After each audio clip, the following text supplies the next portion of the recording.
Shalom, saudara yang dikasihi Tuhan Yesus Kristus. Selamat pagi, salam sejahtera buat saudara semua dimanapun saudara berada.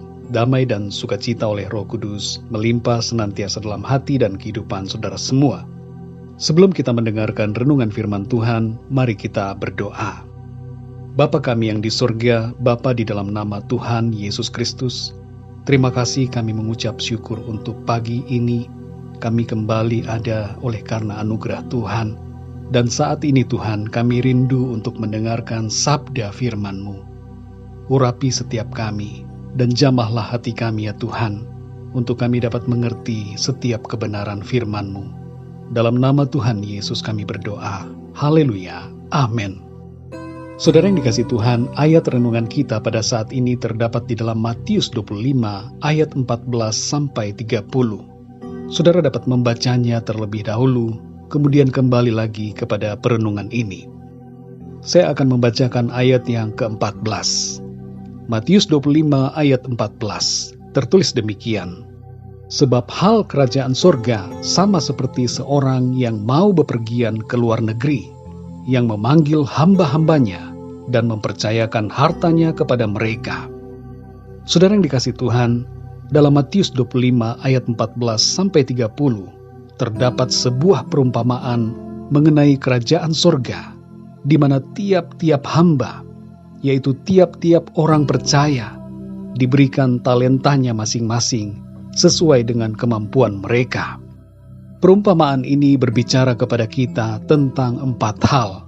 Yang pertama, saudara, hidup adalah sebuah kepercayaan. Tuhan memberikan kita kepercayaan untuk memanfaatkan waktu, kemampuan, karunia, harta, kepandaian, tubuh, dan segala sesuatu yang lainnya yang Ia berikan kepada kita. Kita harus memanfaatkan semuanya itu dengan sebaik-baiknya, sesuai dengan kehendak Tuhan. Tuhan menciptakan kita untuk kemuliaan-Nya. Kepercayaan yang Ia berikan merupakan penugasan yang khusus bagi setiap kita, agar hidup kita seturut dengan visi, panggilan, dan rencananya. Yang kedua, saudara, ada ujian dan tantangan yang kita hadapi dalam menjalankan kepercayaan.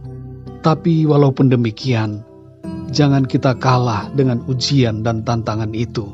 Tapi mari kita atasi dengan mata yang selalu terfokus kepada visi dan panggilan Tuhan.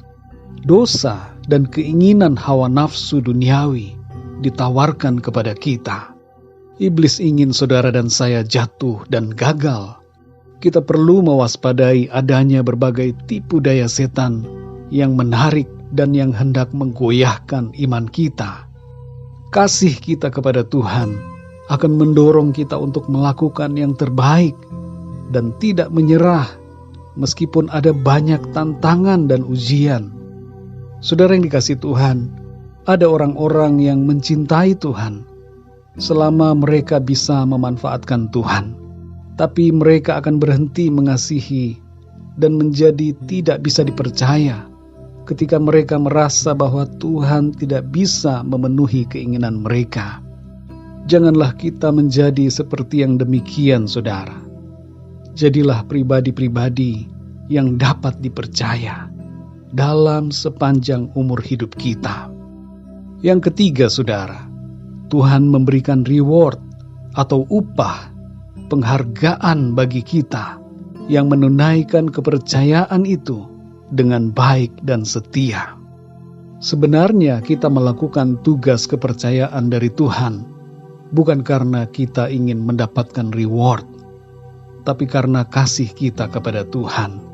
Namun demikian, saudara, Tuhan menyediakan reward atau penghargaan bagi orang-orang yang setia mengerjakan apa yang dipercayakan kepadanya.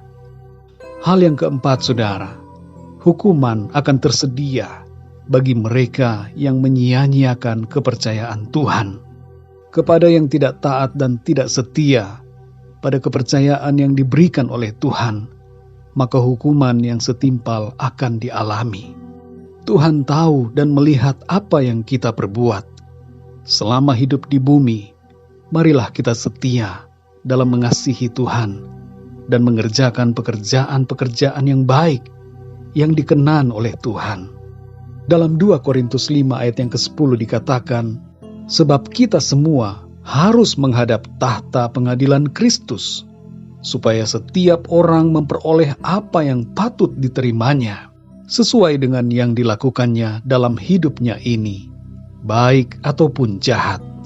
Saudara yang dikasihi Tuhan, pesan firman Tuhan bagi kita semua adalah, mari jalani hidup ini dengan menghargai dan mengerjakan kepercayaan yang Tuhan berikan dengan sebaik-baiknya, dan lakukanlah perbuatan-perbuatan yang seturut dengan kehendak Tuhan.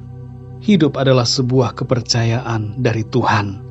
Jangan kita sia-siakan, jangan kita salah gunakan, tapi mari kita tunaikan dengan sebaik-baiknya. Kerajaan sorga sedang melihat dan menanti saudara dan saya. Apakah kita dapat dipercaya dan setia? Biarlah kita semua didapati setia sampai akhir. Kasih karunia dari Tuhan akan memampukan kita semua. Mari kita berdoa, saudara.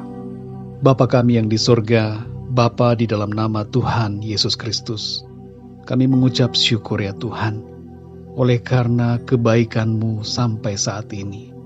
Tidak habis-habisnya ya Tuhan, rahmat dan kemurahan-Mu atas hidup kami. Terima kasih untuk firman-Mu yang kembali mengingatkan kami bahwa hidup yang kami jalani saat ini adalah sebuah kepercayaan yang dari Tuhan. Tolong kami ya Tuhan, supaya kami tidak menyia-nyiakan dan tidak menyalahgunakan kepercayaan yang daripada-Mu, tapi kami mengerjakan dan menunaikan kepercayaan yang Tuhan berikan dengan sebaik-baiknya dan setia sampai akhir. Terima kasih ya Tuhan, meteraikanlah setiap kebenaran firman-Mu, supaya hati kami dipenuhi dengan firman-Mu, dan supaya kami mengingat selalu untuk berfokus kepada apa yang menjadi tugas dan panggilan-Mu atas hidup kami. Engkau menghendaki agar kami hidup benar, kudus dan setia sampai Engkau datang. Terima kasih ya Tuhan, pimpinlah hidup kami di sepanjang hari ini, agar apa yang kami kerjakan, apa yang kami lakukan, segala aktivitas yang kami perbuat adalah bagian dari pemenuhan akan kepercayaan yang Tuhan berikan kepada kami. Terima kasih ya Tuhan, dalam nama Tuhan Yesus Kristus, Tuhan dan Juru Selamat kami berdoa dan mengucap syukur. Haleluya. Amin. Puji Tuhan, saudara yang dikasihi Tuhan, saya percaya firman Tuhan menjadi berkat dan kekuatan buat saudara semua. Dan Roh Kudus akan menolong saudara untuk lebih lagi memahami kebenaran firman Tuhan. Tuhan Yesus memberkati saudara semua. Sampai jumpa dalam renungan yang berikutnya. Haleluya.